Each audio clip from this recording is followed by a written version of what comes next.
రెడ్డి గారు ముఖ్యమంత్రిగా ఉండగా దళితులను అణిచివేశారు, వేరే వేరే కులస్తులను అణిచివేశారు, వేరే వేరే వారిని అణిచివేశారు. కేవలం జగన్మోహన్ రెడ్డి గారికి నచ్చినటువంటి సామాజిక వర్గం వారికే పదవులు ఇచ్చారు అని మేము పలుమార్లు ఆరోపించాం, వాస్తవాలతో ఆరోపించాం, నిరూపించాం. ఈరోజు దళితులను ఎక్కడా కూడా అణిచివేయాల. 2019 నుండి 24 వరకు అణిచివేయడం వల్లే దళితులు కూడా జగన్మోహన్ రెడ్డి గారి పక్షాన నిలబడకుండా పక్కకొచ్చి కూటమి ప్రభుత్వం వైపు చూసి కూటమి ప్రభుత్వాన్ని గెలిపించడం జరిగింది. సో ఇవన్నీ దృష్టిలో పెట్టుకోవాలి. సో ఇక కేఎస్ ప్రసాద్ గారు చెప్పేటటువంటి మాటలన్నీ కూడా గత సంవత్సరం నుండి మనం చూస్తూ ఉన్నాం. ప్రతి విషయం ట్రోల్ అవుతా ఉంది. మరి ఈరోజు వచ్చేసి ఆయన అంబేద్కర్ గారితో పోలుస్తూ ఉన్నారు. ఆయన ఏమో ముసి నవ్వులు నవ్వుకుంటా ఉన్నారు. అంబేద్కర్ గారు ఎప్పుడు ఎవరిని పందులతోటి పోల్చలేదు. కోస్తే పందల్లే ఉంటావు, అదల్లే ఉంటావు, ఇదల్లే ఉంటావు అని అనలేదు. మీరు ఒకటంటే అవతలవాడు 10 అంటారు అనేటటువంటి విషయాన్ని గుర్తుపెట్టుకోవాలి. నేనైతే పర్సనల్ గా చూశాను సార్, అది లైవే చూశాను. యాక్చువల్ గా ఈయన మాట్లాడి జడా శ్రావణ్ గారు మాట్లాడిన తర్వాత కేఎస్ ప్రసాద్ గారు మాట్లాడి ఉంటే ఆయన ఎలివేషన్ ఇచ్చేవాళ్ళు కదా, అలా మాట్లాడేవాళ్ళు కాదు. ఈయన ముందు మాట్లాడారు. దాన్ని ఉపయోగించుకో. ప్రసాద్ గారి సంగతి పూర్తిగా తెలియదు. కేఎస్ ప్రసాద్ గారితో మీరు చాలా డిబేట్లు చేశారు, కానీ నేను ఆయన అంతరంగికం చదివా. కేఎస్ ప్రసాద్ గారు ఏదైతే అనుకుంటాడో అదే చెప్పేస్తాడు. ఒకటి మార్చాలి, ఒక విషయం విన్న తర్వాత మనం ఇప్పుడు ఇతను ఇట్లా అన్నాడా, దీన్ని మార్చాలి అని చెప్పేసి మారడు కేఎస్ ప్రసాద్ గారు. సో ఆయన ఏది చెప్పాలనుకుంటున్నాడో అదే చెప్తాడు. సో జగన్మోహన్ రెడ్డి దగ్గర అయిపోయింది. కూటమి ప్రభుత్వం, కూటమిలో ఉన్నటువంటి పార్టీలు రానివ్వవు. ఇక మిగిలింది కేఏ పాలు అండ్ ఆల్సో జడా శ్రావణం. వీళ్ళిద్దరి దగ్గర పంచన చేరాలనేటటువంటి ఆలోచన ఉన్నట్టుంది. కేఎస్ ప్రసాద్ గారికి కూడా ఆ పార్టీలే కరెక్ట్. ఆ పార్టీలో ఉంటేనే అభిప్రాయం ఆయన చెప్తాడు. తప్పేముందండి దానిలో? కేఎస్ ప్రసాద్ గారు ఆయన ఇండివిజువల్ అభిప్రాయం చెప్పొచ్చు సార్. ఇండివిజువల్ అభిప్రాయం చెప్పడంలో తప్పు లేదు సార్, కాదనడం లేదు. కానీ అట్లాంటి వ్యక్తిని అంబేద్కర్తో పోల్చడం ఏంటండి? ఇప్పుడు ఈ జడా శ్రావణ్ అంబేద్కర్తో పోలుస్తారా? అంబేద్కర్ గారు ఎంత గొప్ప అండి. ఈ జడా శ్రావణ్ గారిని చూస్తే ఈయనకి అంబేద్కర్ గుర్తొస్తా ఉన్నాడా? సూటు బూట్ వేసుకుని ప్రతి ఒక్కరిని చూస్తే అంబేద్కర్ గుర్తొచ్చేస్తారా సార్? సూటు బూట్ వేసుకున్నటువంటి ప్రతి ఒక్కరిని చూడగానే అంబేద్కర్ గుర్తొచ్చేస్తాడా? ఈయన సూటు బూటు గురించి ఈయన మాట్లాడుతూ ఉన్నాడు. రఘురామకృష్ణరాజు గారిని భీమవరంలో ఉన్న షాపులన్నీ సరిపోతాయి అట సూటు బూటు కుట్టించుకోవటానికి.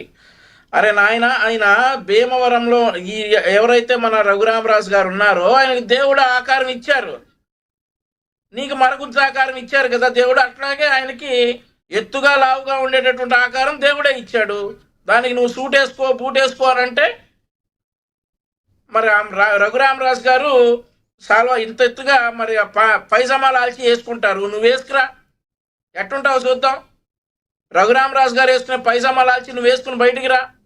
ఎవరి బట్టలకు సూట్ అవుతాయి, వంశీ గారు ఒకటి ఎవరి మాటలకు సూట్ అవుతాయి, వెళ్లాల్సిన అవసరం ఏంటి అని అంటా ఉన్నానండి సార్. ఈ రోజు ప్రజాస్వామ్యంలో విమర్శించే హక్కు ప్రతి ఒక్కరికి ఉంటుంది.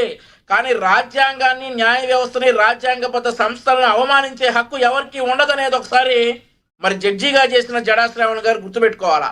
ఆ తర్వాత వ్యక్తి స్వేచ్ఛ పేరుతో సమాజంలో విద్వేషాలు రెచ్చగొట్టే వ్యాఖ్యలు చేస్తే చట్టం చూస్తా ఊరుకోదు కదా. చట్టం డెఫినెట్లీ తన పని చేసుకుంటా పోతుంది కదా. అదే జరుగుతూ ఉంది ఇప్పుడు. ఇక్కడ కొసమెరుపు ఏంటంటే ఇదే జడ్జిగా ఉన్న జడా శ్రావణ్ గారికి 14 రోజుల కంటే ఎక్కువగా ఏ దేవాలయాల్లో కానీ దేనిలో కానీ పర్మిషన్ లేకుండా మైకులు పెట్టకూడదని ఉంది.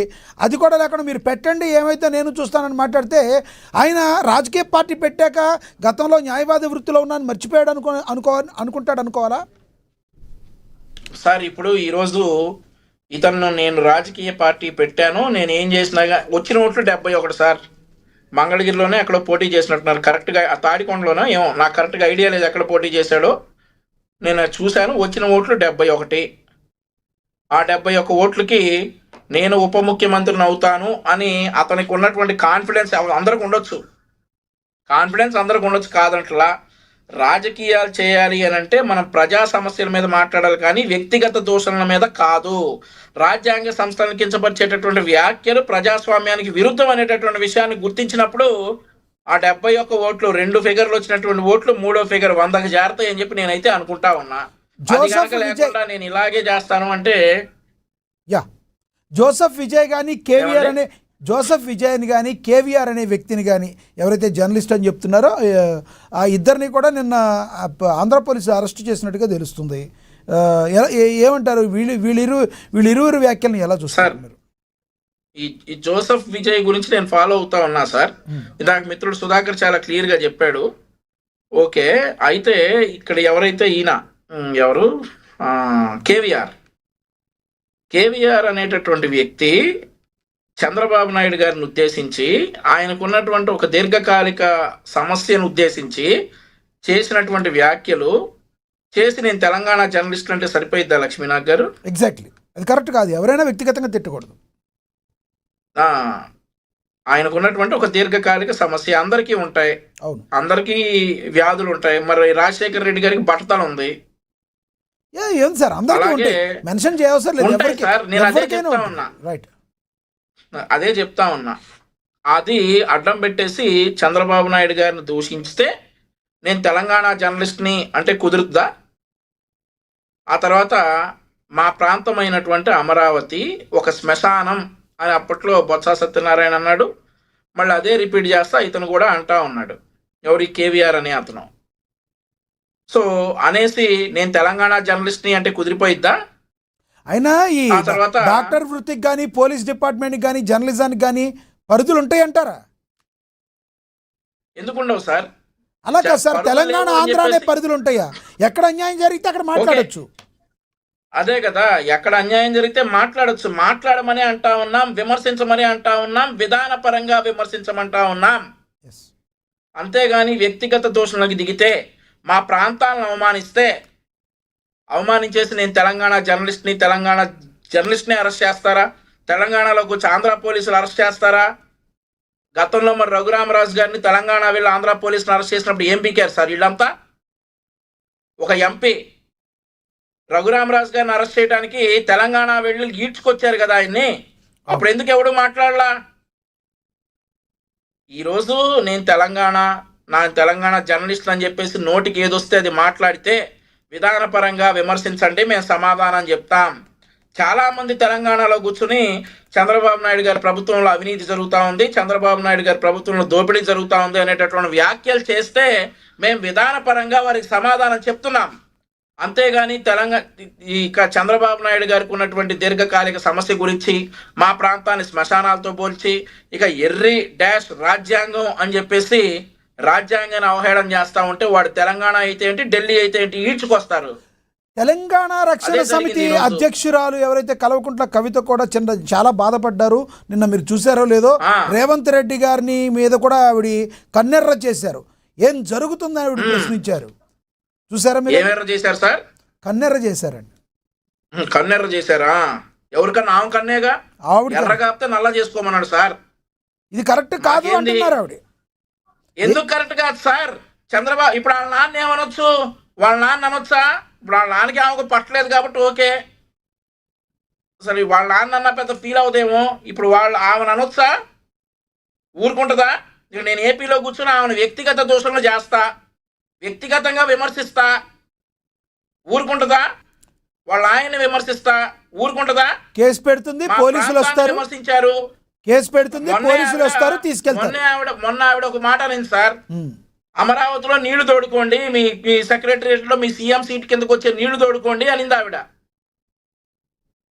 ఓకే, సరే 2 రోజులకి హైదరాబాద్ లో వర్షం పడితే ఆవిడ ఇంటి ముందు కారు కూడా బయటికి రాలేనంతగా నీళ్లు వచ్చాయి. మరి ఇంట్లో కూడా వచ్చాయో మనం అయితే చూడలేదు. కానీ దోషణలు చేసేటప్పుడు వ్యక్తిగత దోషణలు చేస్తే జర్నలిస్ట్ కావచ్చు, రాజకీయ నాయకులు కావచ్చు, ఎవరైనా మమ్మల్ని విధానపరంగా ప్రశ్నించండి, మేము సమాధానం చెప్తాం. వ్యక్తిగతంగా దోషణలు చేస్తే మరి పోలీసులు వస్తారు డెఫినెట్లీ. రైట్. ఇంకొక విషయం ఏంటంటే, ఇప్పుడు సార్ ఒక విషయం వినండి. చెప్పండి. కేవీఆర్ అనే అతన్ని ఈ రోజే వెళ్ళి తీసుకురాలా. గతంలో తీసుకురావడానికి ప్రయత్నిస్తే, అతనికి 41A నోటీస్ ఇవ్వడానికి ప్రయత్నిస్తేనే అక్కడ ఉన్నటువంటి తెలంగాణ జర్నలిస్ట్ అని చెప్పుకునేటువంటి సోకాల్డ్ మేధావులు చాలా మంది అడ్డుపడ్డారు. సరే, అతనికి 41A నోటీసులు ఇచ్చేసి బాబు నువ్వు ఈ టైంలో విచారణకు రా అని పిలిస్తే, మరి 6 సార్లు నోటీసును విస్మరించినటువంటి కేవీఆర్ మీద అక్కడ ఉన్నటువంటి Vizianagaram court non bailable warrant ఇస్తే, ఆ వారెంట్ తీసుకుని నిన్న అతను సెర్చ్ చేసి అతను సిగ్నల్ ట్రేస్ చేసి విజయనగరం పోలీసులు తీసుకొచ్చినటువంటి సందర్భం. అంతేగాని అతని మీద ఏదో కక్ష కట్టేసి 41A నోటీస్ ఇస్తే రాలేదు, రావాలి కదా, చట్టానికి లోబడి ఉండాలి కదా, మనమంతా లా అబైడింగ్ సిటిజన్స్ గా ఉండాలి కదా. జర్నలిస్ట్ అని పేరెనకాలు పెట్టుకుంటే చాలదు కదా, చట్టాలను న్యాయాలని గౌరవించాలి కదా. అలా గౌరవించని కారణంగా రైట్. పోలీసులని తీసుకొచ్చి